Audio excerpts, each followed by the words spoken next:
Swayam Prabha. Digital India. Educated India.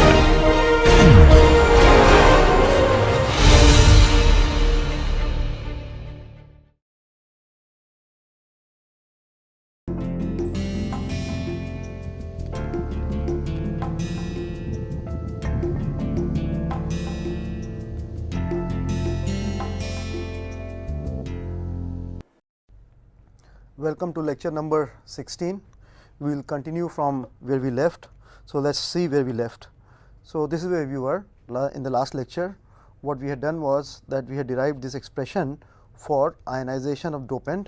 So, if you have a dopant, and I am considering now a monovalent dopant, namely that which has only one ionization, that means it can go from 0 charge state to +1 charge state, or donor rather, I should dopant, I should say donor here. D stands for donor. So, so we have a donor which is monovalent, meaning that it can go from a charge state to from 0 to +1, like phosphorus in silicon, where with its 5 electron phosphorus is 0. When it gives away 1 electron, then it becomes phosphorus plus, that means D plus. So, if so, then if I add so much quantity of 10 to the power 16 per centimeter cube of phosphorus in silicon, then question we ask is, out of those 10 to the power 16 atoms that we have added of phosphorus in silicon, how many of them are in what fraction of this 10 to the power 16 goes into +1 charge state? Of course, the remaining is in then therefore 0 charge state. So, that what fraction goes into +1 charge state is given by this expression in red. And similarly, if we have a acceptor, monovalent acceptor, meaning thereby something which is in 0 charge state normally, when it and then it can also go in -1 charge state by accepting an electron. So, if you have acceptor like boron, for example, if I have added 10 to the power 16 boron, meaning this number here Na, if I have added 10 to the power 16 number of boron atoms, then the question we ask is, how many of them would go into -1 charge state, and that, or what that fraction will be? That fraction is given by this expression in which is written out in green. All right. If so, then remember, now all these quantities are depending on where the Fermi energy is. Remember, the EA level is known, ED level is known. So, only thing, and Na is known, this is what we have added, and Nd is known, this is what we have added. So, we can determine this Nd plus and Na minus if we know where the Fermi energy is, where this Fermi energy is. That is a question we will answer a little bit later, but this is the expression which tells us how much of it will ionize. At this point of time, maybe let us move on now to our lecture now.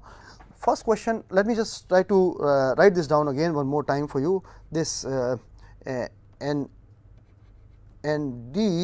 plus over Nd we are deriving as 1 by 1 plus e to power Ef minus Ed by Kt, Kbt, and similarly we are deriving Na minus over Na as being equal to 1 over 1 plus e to power Ea minus Ef by Boltzmann constant times temperature. One thing which I did not mention in last lecture, and something which may confuse you sometime, about what these energies are.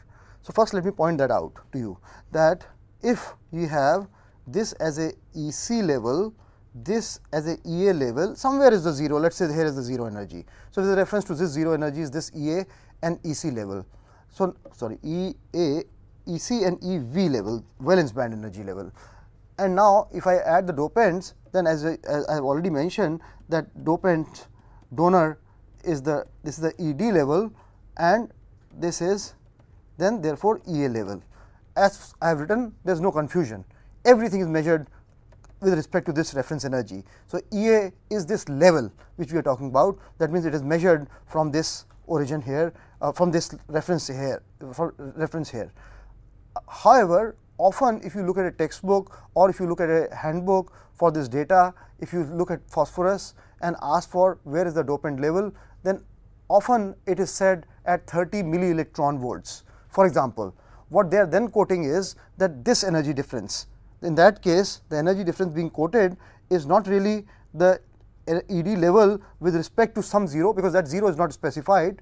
If a book gives you, or a textbook or a handbook gives you a number, it's 30 millielectron volts for ED, for example, then obviously it's assuming some reference, and you must know what reference energy it is using. When they say some number like 30 millielectron volt for a dopant, then it's always with respect to the relevant band edge. In case of donor, since it exchanges its electron in conduction band, then this reference energy really is with respect to the conduction band energy. That means 30 millielectron volts is this energy, then in that case, this energy which I have just marked out here. And it's similarly for boron. In silicon, if a energy is given as 10 or 20 or 30 millielectron volts as EA level, acceptor energy level, then what is being quoted is this energy difference with respect to the band edge. So therefore, when you work on this, then you need to keep track of it, that when you substitute this ED and EA in here, you can't substitute this as 30 millielectron volts. You have to substitute it with respect to a common reference which is somewhere, we don't know where that is. It's choice, it does not matter, because you are always dealing with difference of energies. So whatever is the reference, that will cancel out. The only point is, whatever is the reference you choose for ED here, same reference you must choose for EA also, and then whatever the Fermi energy you will deal with must have also the same energy level. As long as you are doing that, then you are okay. So for example, if this was 10 millielectron volts, and this was, let us say, 30 millielectron volts, then I will first choose a reference. Suppose I choose a reference as EV equal to 0.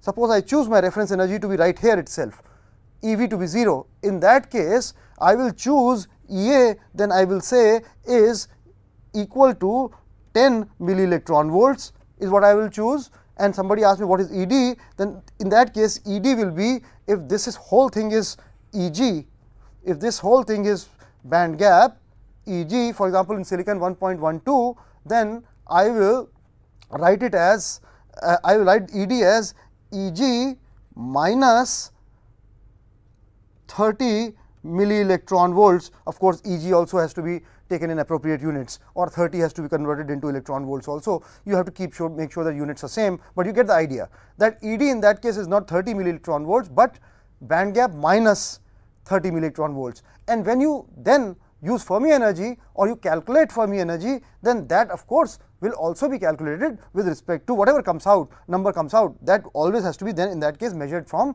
whatever your reference was, which is EV equal to 0. So this is a point you need to keep in mind, because you will find often the numbers quoted in handbooks which are with respect to the band edges, respective band edges, and you must, if you are going to use them for some calculations, you must you must make sure that you are using at least a common reference. It does not matter what reference you chose, you are welcome to choose anything as your energy reference, as long as it remains the same reference throughout the calculations for every energy quantity, all the energy quantities. So that's one point you need to keep in mind. Now second thing is, let's look at using these expressions, let's look at ionization and a qualitative idea of where the Fermi energy would be. So let's begin with this, and last lecture we are finished at the point where we were talking about complete ionization, and what does that mean. Let's try to understand that for a minute. So one thing I would like to point out, let's construct a picture again, that here is my E conduction band edge, here is my valence band edge, and let's add some donors to it. For example, let's just add only donors, no acceptors. So if I add donors to it like this, here is the donor, I have added in it, let's say 10 to the power 16 of these, or whatever that number is. Schematically speaking, I have added here 1, 2, 3, 4, 5, 6 of them here. All right. So if so, then question I ask is, can you determine qualitatively? Let's look at how the ionization will proceed. Suppose the Fermi energy was here. Let's call it EF1. Suppose Fermi energy was here. This is suppose. Then let's look at this expression. What happens? Let's ask, what fraction of donors are the phosphorus atoms in silicon that I have added, how many of them are ionized, what fraction is ionized. Now, notice EF in this case, EF minus ED is what appears. Now, if you look at EF1, so therefore, if you look at EF minus ED in this picture that I am showing here, this picture I am showing here, you see that this number would therefore will be very large negative. It will be very negative number, because EF is much smaller than ED. So, it will be a large negative number. What does that mean? That means that what that means is that this exponential quantity will be almost 0. This quantity will be almost 0, and hence what will we have? This end ratio of ND implies, this implies ND plus by ND is almost nearly equal to 1. That is what this implies. That means all donors will be ionizing.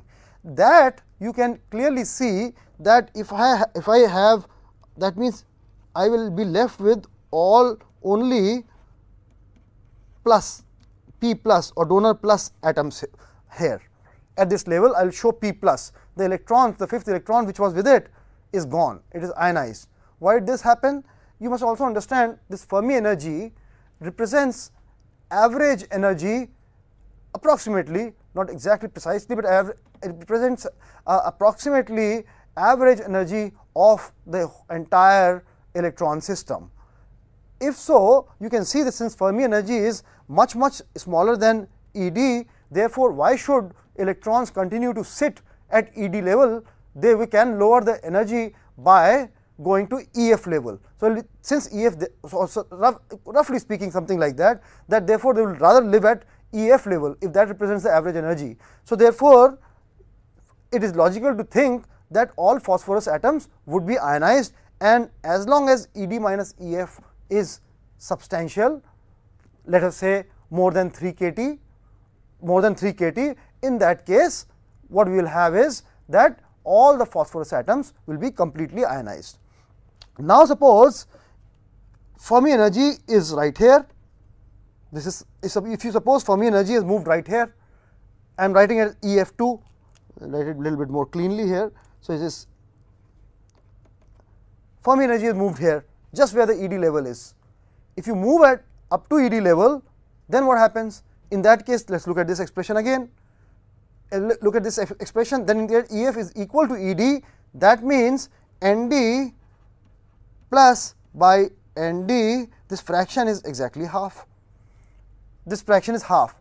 So, if Fermi energy reaches the donor level, then what that means is half of the phosphorus atoms in silicon would have given their electrons away, whereas half of them would be would have given its electrons, half of them will be not ionized. That means half of these would be carrying their electrons with it. ED level was right there. Let us go back again to one more thing, EF level. Just see it in this context. Since when EF was very low, then where does the fifth electron go?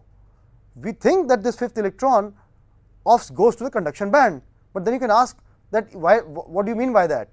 Well, remember this average energy of electron system, this EF which is supposed to represent, is supposed to represent all the free electrons, all the electrons. So, electrons in the valence band and also the electrons in the and the electrons in the conduction band, it is supposed to represent that. So, if there is electrons in conduction, so though we say that some electrons have gone in there, this average of all these energies is EF1. So, it is okay that electrons, in case EF is lower than ED, that they go into conduction band, because then their effect is being taken care of in the average energy calculation. So, you can think like this. Now, similarly, of course, if Fermi energy continues to move upwards, if Fermi energy was still higher, then in that case this ionization would be, what will happen then? In that case, EF will be much greater than ED when it so happens. In that case, this number can become very large, and then what we will have is ND plus by ND would then start going towards 0. In that case, no atom will be of phosphorus in silicon, no donor atom would be ionized. that means all of them will be neutral, the fifth electron will be tied up to the dopant itself. So, that is the picture you can look at how by moving Fermi energy the ionization occurs. Exactly same argument applies for acceptors also. What I mean is, here are acceptor levels, this is EC, this is EV and this is EA. If so, then you can clearly see if Fermi energy was high up here, then what will happen? EF1. If energy was higher up here, then what will happen? Without looking at the mathematical expression, qualitatively you can see that if Fermi energy was higher, that is the average energy of the electrons, and EA level is lower, then might as well these electrons, why would they not occupy? They would then occupy, lower energy state would be that they occupy the acceptor level. So, in that case, if electrons are going to be found, if Fermi energy is here, then we should be able to find electrons over on EA site. So, therefore, that means acceptor are ionized. So, these acceptors are boron, that means they are not, they are in boron minus state, they have accepted the electrons, and that you can now see from this mathematical expression also. If EF is much greater than EA, then this difference is a large negative number, and hence this is approximately 0, and then Na minus by Na is, in that case, Na minus is equal to Na, that means complete ionization. All the boron atoms are completely ionized. You can proceed with the same argument when Fermi energy is exactly at EA, then half the boron atoms would be ionized and half will be neutral. And similarly, if you go further down in Fermi energy below EA level, in that case, then no boron atom will be ionized, they all will be neutral in that case. So, that is the big picture which you can look at. Second aspect, before I move on, I will talk about compensation.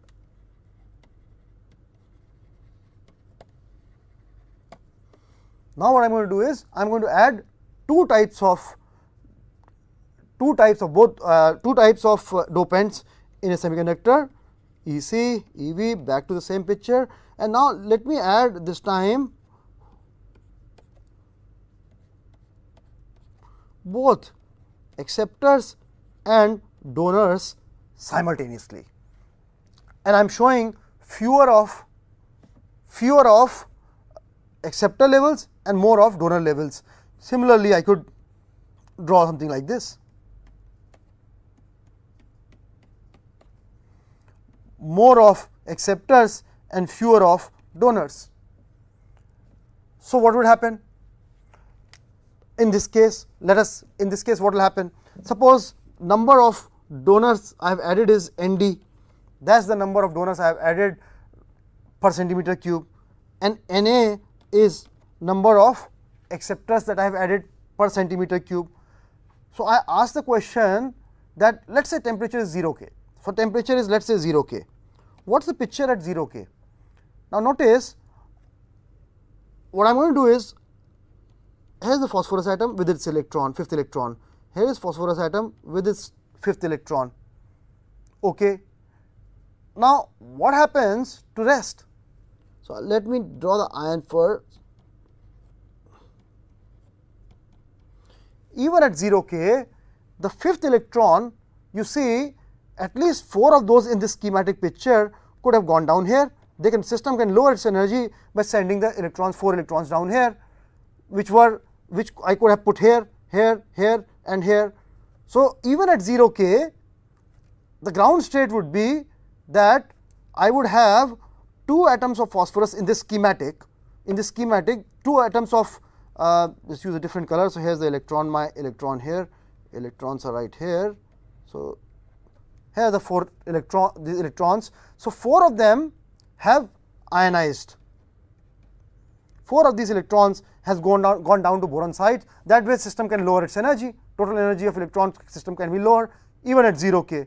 So, if I now raise the temperature, how many electrons can go to the conduction band? Only these 2. Only these 2 can go to conduction band when I raise the temperature. If so, therefore, what do you expect the number of electrons to be even at 0? First of all, how many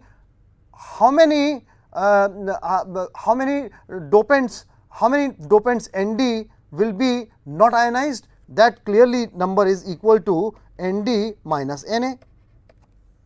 That means even at 0, then that means if I add this number is 10 to the power 16 and this number is 10 to the power 15 is what I added, 10 to the power 15 boron in silicon and to the power 16 phosphorus in silicon, then 10 to the power minus 16 minus 10 to the power 15, sorry, 10 to the power 16 minus 10 to the power 15 is the only number of donor atoms which can participate.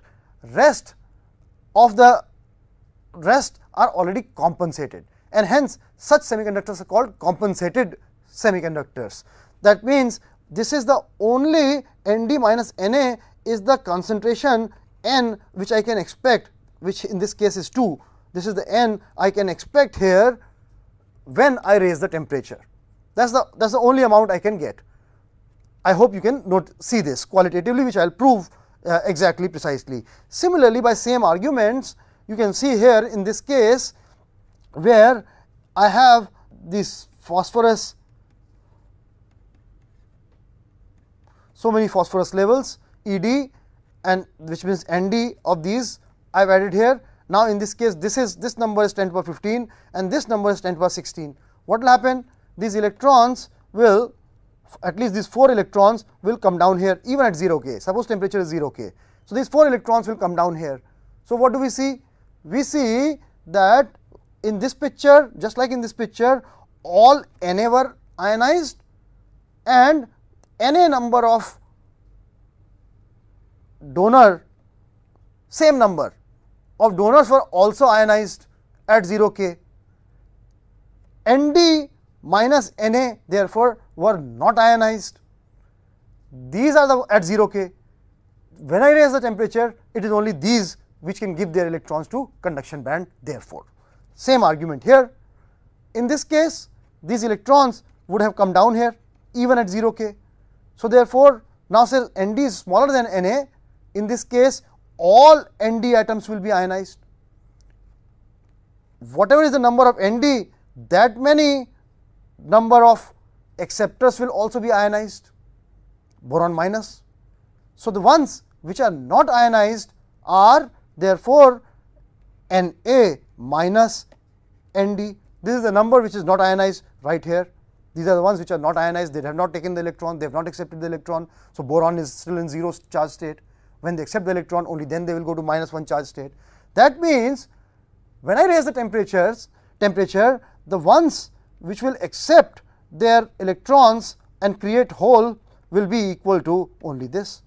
So this is the number which can then create the holes when I raise the temperature. So these are the few things, which qualitatively you can understand.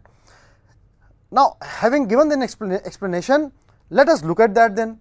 Let us look at what happens. Let us look at this compensation idea mathematically also. So what is our picture? Our picture is something like this.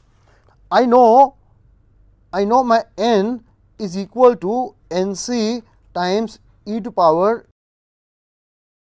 Ef minus Ec by Kt. Similarly, I know my P is equal to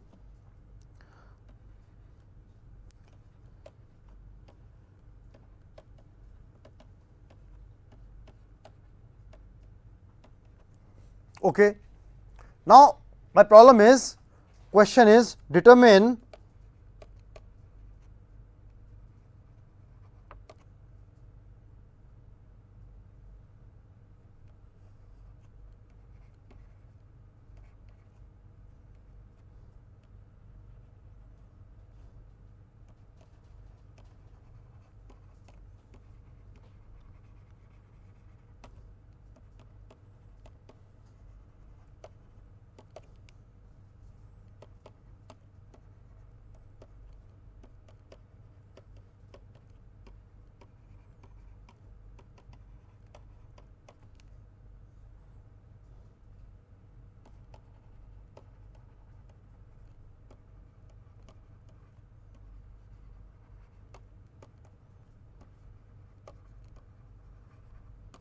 so these are my assumptions.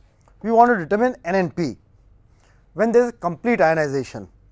What does that mean? That means when Nd is equal, that means whatever dopants I have added, whatever donor I have added, phosphorus atoms I have added, all of them have ionized.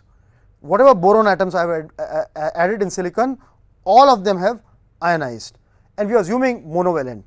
We are assuming monovalent implies that Nd is equal to Nd plus Nd in zero charge state. Similarly, we mean by monovalent dopants as Na is equal to Na minus plus Na in zero charge state. There are only two charge state possible, 0 and minus 1 charge state. That is what is implied by monovalent dopant. It gives only one transition, and from one charge state to another charge state, only exactly one transition is what it does. If so, then I am interested in knowing what NNP is. That NNP of course is given by these expressions which we have just written here. These are general expressions. So, only thing why we need to know is where is the Fermi energy. If we knew where the Fermi energy is, then we can solve this problem, just like in intrinsic case. In intrinsic case, what did we do?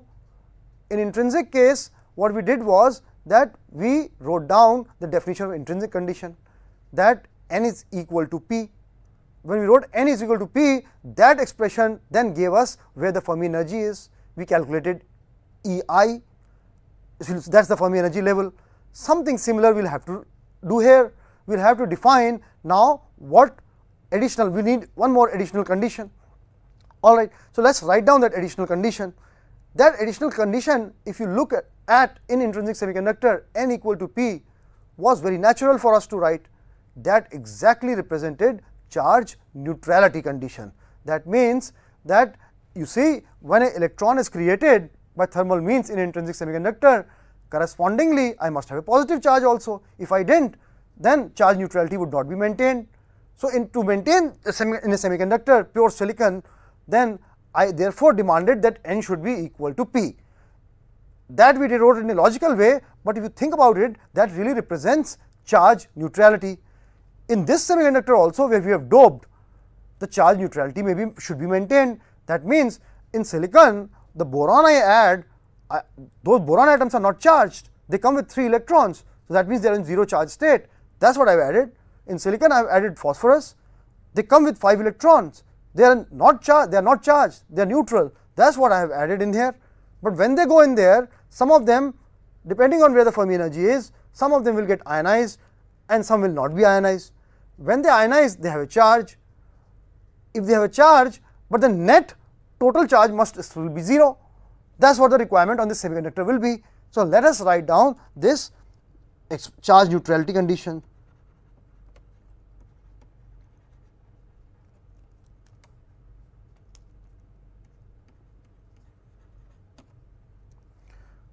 It said, what are my negative charges? My negative charges are n. What else is my negative charge? Of course, Na minus. The boron atoms I have added and have become minus charge. Some may be in zero charge state, but since I am assuming complete ionization in this case, of course, therefore, I will assume immediately I will assume that same thing, all of them are ionized just after this, but this is general expression. Similarly, number of positive charge should be equal to positive charge, and positive charge is because of holes plus Nd plus. This is my charge neutrality condition. Now, let us look at the consequence of this assumption.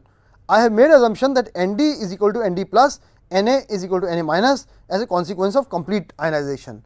What that means is that if this is Ec, this is Ev, I do not need the details of where Ea and Ed levels are, Ed and Ea, as long as Fermi energy is somewhere in this region here below Ed and above Ea, then I have shown to you that complete ionization will occur. As long as Ea is below above Ea, Fermi energy is above Ea and below Ed, then all the dopants will be ionized. Let us say 3 kT from each of these points, the Fermi energy is away from that.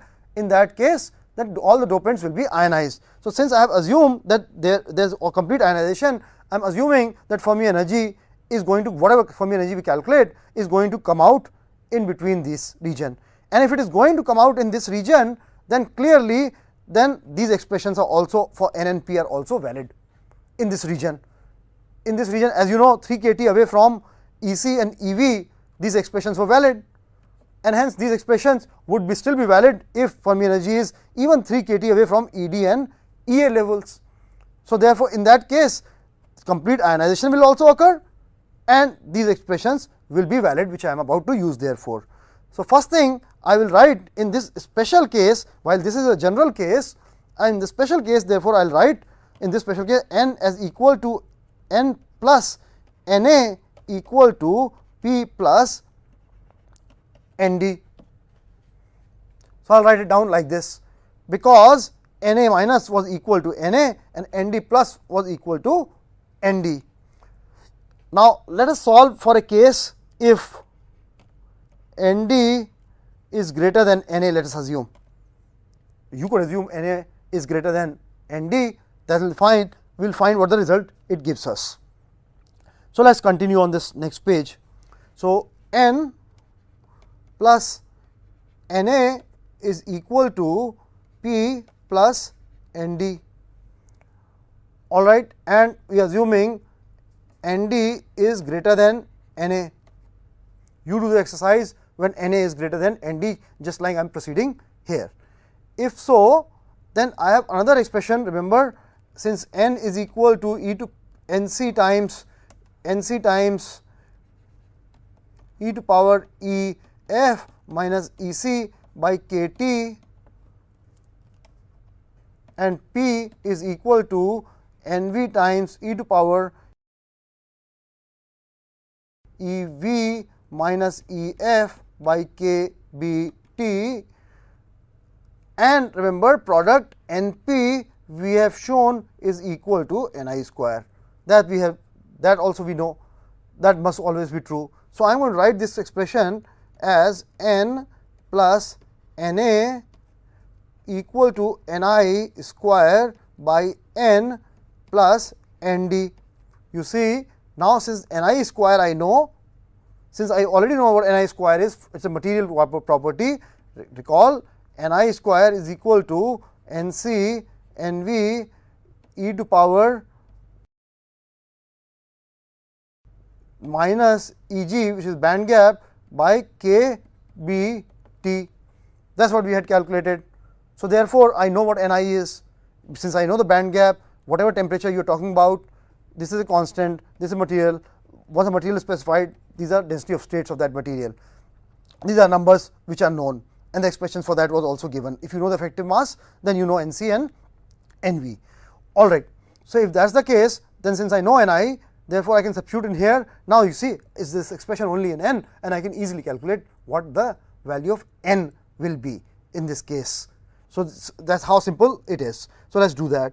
So, I am going to write this as n square minus Nd minus Na times n and minus Ni square as equal to 0. So, I have a quadratic equation here. So, what is then equal to n is equal to Nd minus Na plus or minus square root of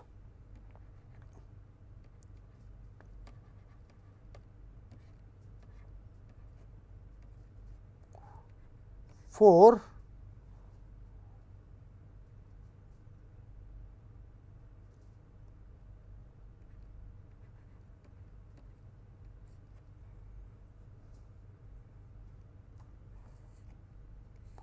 divided by 2. So, that is what n is equal to. Clearly, you can see that I must drop this minus sign, I must remove this minus sign from here, because this quantity will be, this quantity in square root will be greater than this quantity, and since n is a positive number, so there is no possibility of having a negative sign. So, I am going to remove that now. So, I am going to remove this sign, and only sign I can carry is plus. So, that is what n is equal to. Once I know n, I can go back and determine what Ef is. I can substitute in here what and of course, P is equal to then Ni square by n. So, you can determine n and P, and of course, you can determine whatever the Fermi energy is from either of these two expressions, that will give you same number. does not matter, that will come out always right, because Ni square is this quantity anyway that has been used. These two expression has been used there. Okay, let's but proceed further a little bit. When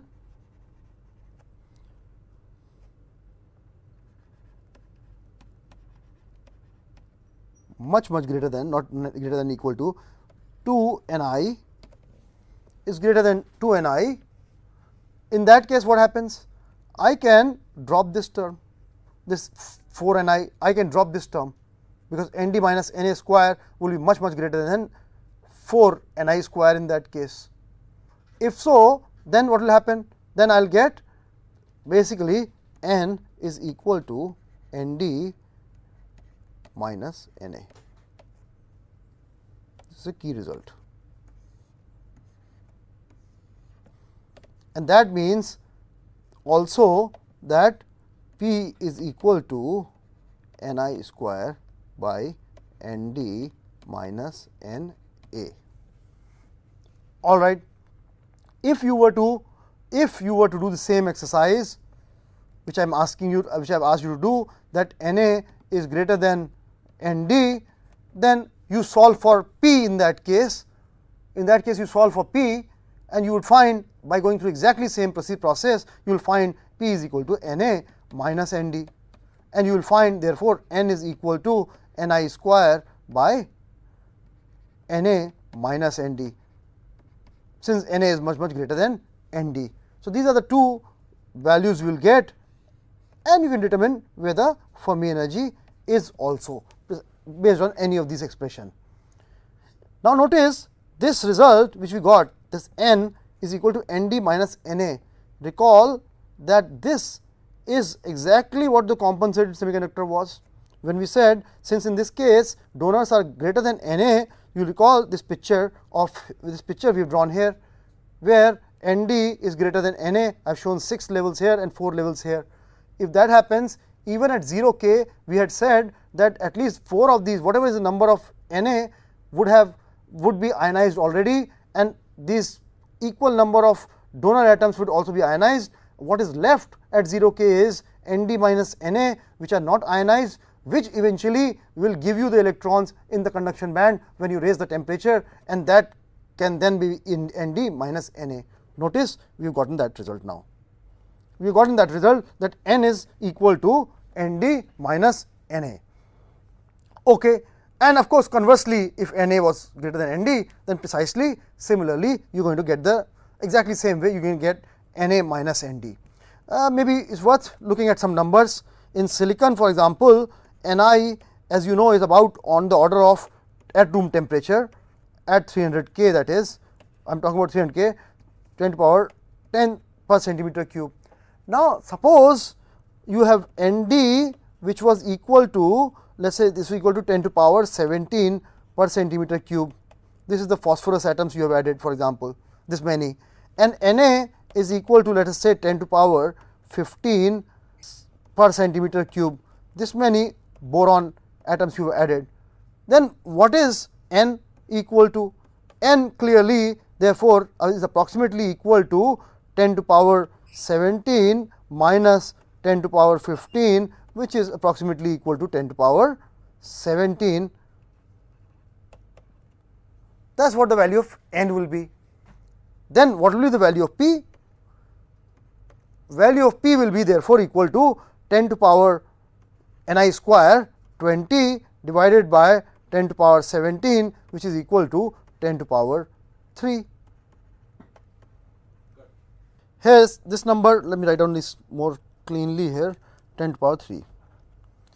Now, this requires little bit of discussion. Now, I am going to put this in red here, caution. This is a matter which confuses some students, and often I get this question, that calculation we have done shows N is equal to 10 to the power 17.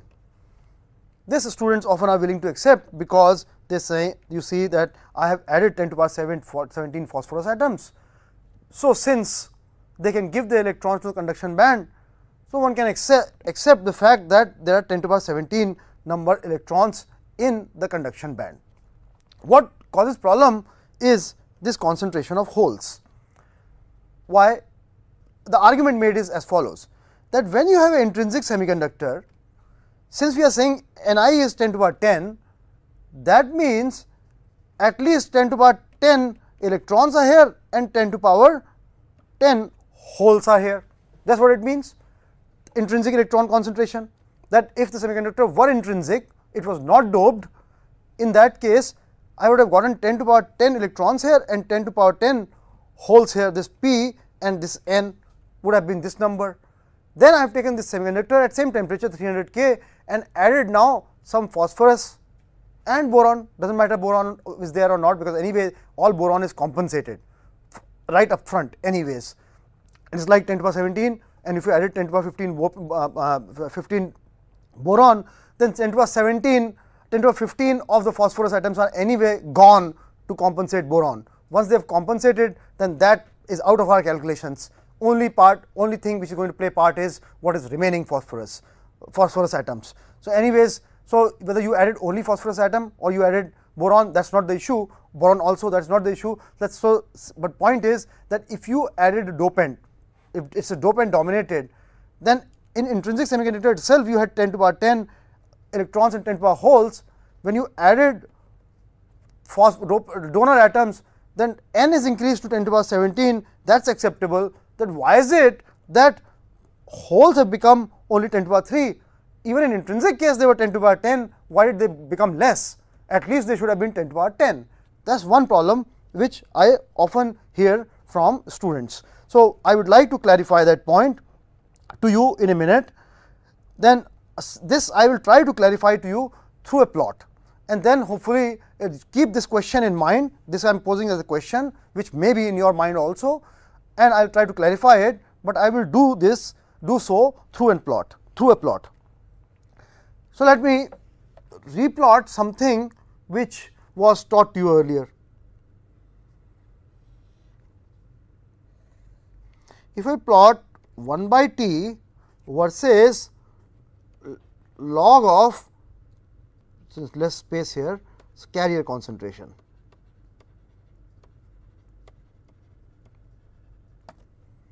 Whether N or P, does not matter, N or P, whichever way is more dominant, is what we are plotting.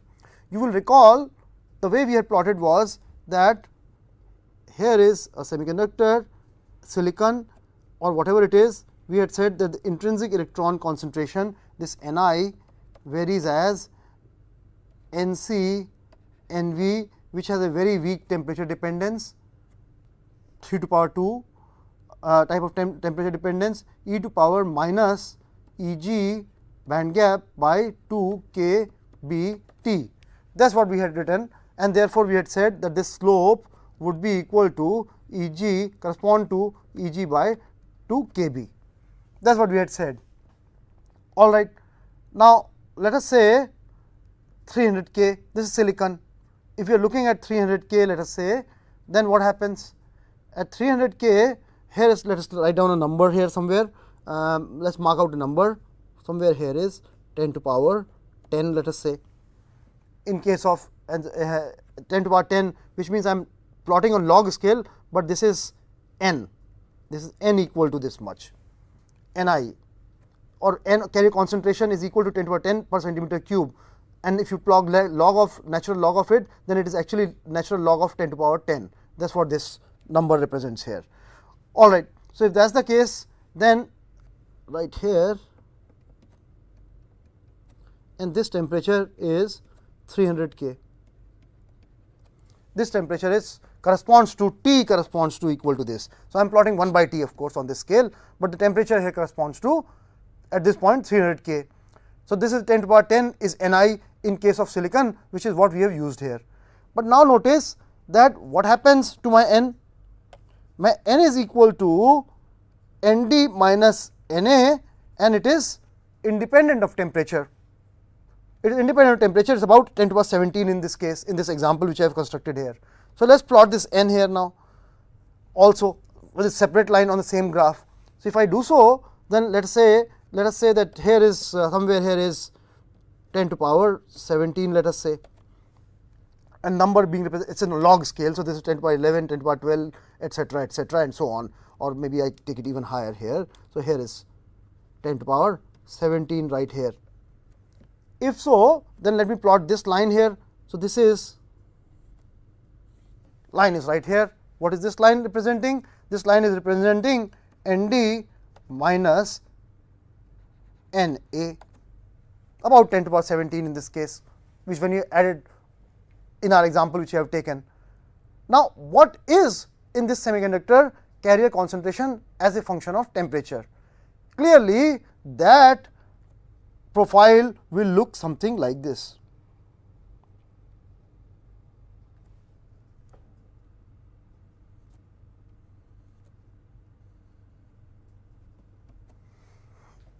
Meaning thereby, with this blue line, basically if it was semiconductor was intrinsic, then it would have followed green line. But when semiconductor is doped also, then the concentration would follow blue line. Why? Clearly, now this is where you can clearly see that at 300 K, what happened was I had Nd minus Na as 10 to the power 17. That means that when I had this semiconductor right here, I had at 300 K 10 to the power 17 electrons could go up into the conduction band. Intrinsic concentration anyway is very small, it does not dominate. But when we go to temperatures higher and higher, this way is temperature increasing. Temperature increase 1 by T is what I am plotting in this direction. So, temperature is increasing in this direction. So, as I go to higher, so I start with somewhere here and I go for higher and higher temperatures. As I go to higher temperatures, remember around this area what happens? In this region, your Nd minus Na is now comparable to, in this point they equal, Nd minus equal to Ni. And what was my assumption here? Notice Nd minus Na should be much greater than 2 Ni or Ni, does not matter. 2 factor of 2 when we are talking about order of magnitude, it matters, does not play a serious part. So, Nd minus Na should be much greater than Ni. So, clearly that is true in this region. In this region it is true, in this region where Ni is this green line and Nd minus Na is this red line, and clearly red line is much greater than this blue line. Remember, this is log scale. So, this is much greater, but in this encircled region, these two numbers start becoming equal. And what happens? While this number will continue same way, but now since temperature is large enough, the intrinsic carrier concentration itself is very large, and therefore carriers are generated through intrinsic means rather than doped semiconductor. That means a doped semiconductor, if you dope it and but you continue to raise the temperature, at some point in time it starts behaving like an intrinsic semiconductor.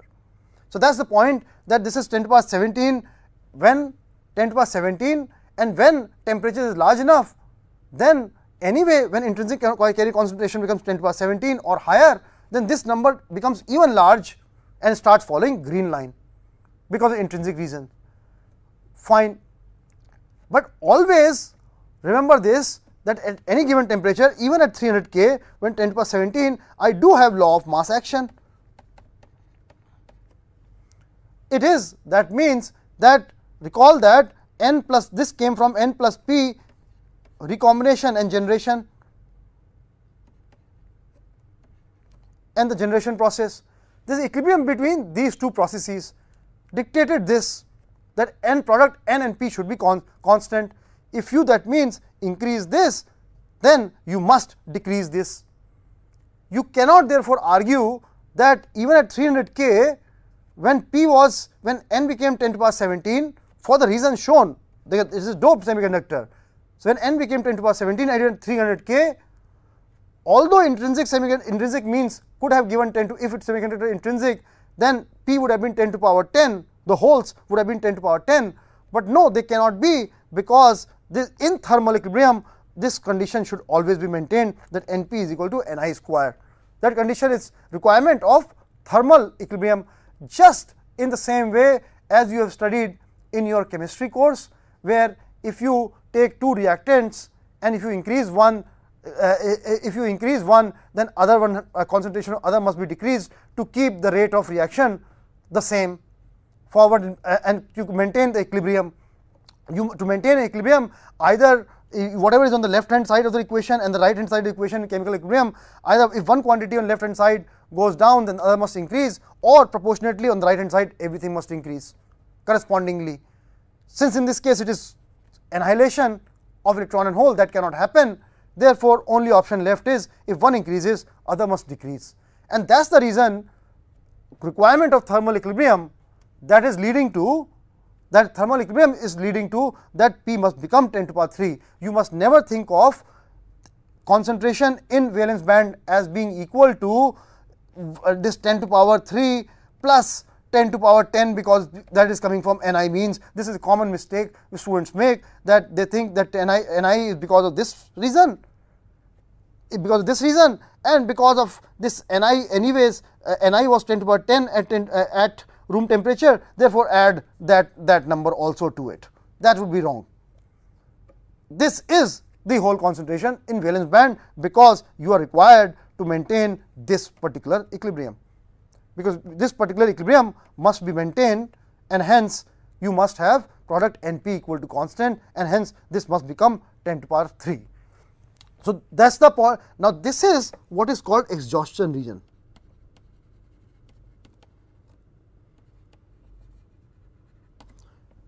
This is where really the semiconductors work. So this is clearly, or this is, or maybe I can go further, maybe erase this and draw it a little nicely now. This is the region, this is the region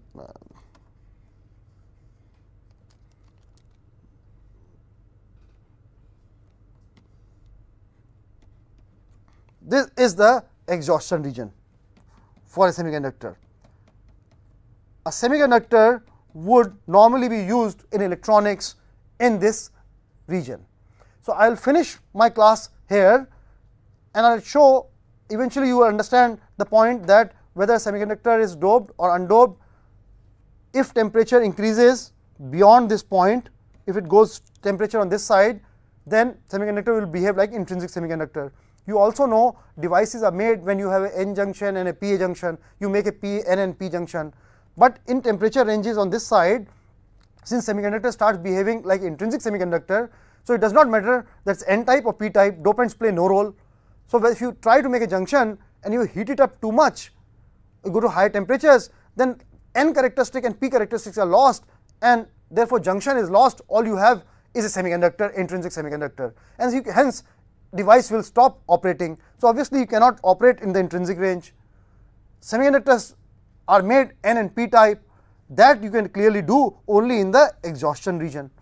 So I will stop my lecture here. Next lecture I will talk to you about freeze out carrier freeze out characteristics, and that will be my last lecture on this equilibrium carrier concentrations, and in that case I will show you how what happens if you go low. So I have talked about high temperatures, what will happen from this exhaustion region. If you go to still lower temperature, what will happen, that I will talk about in the next lecture. Thank you.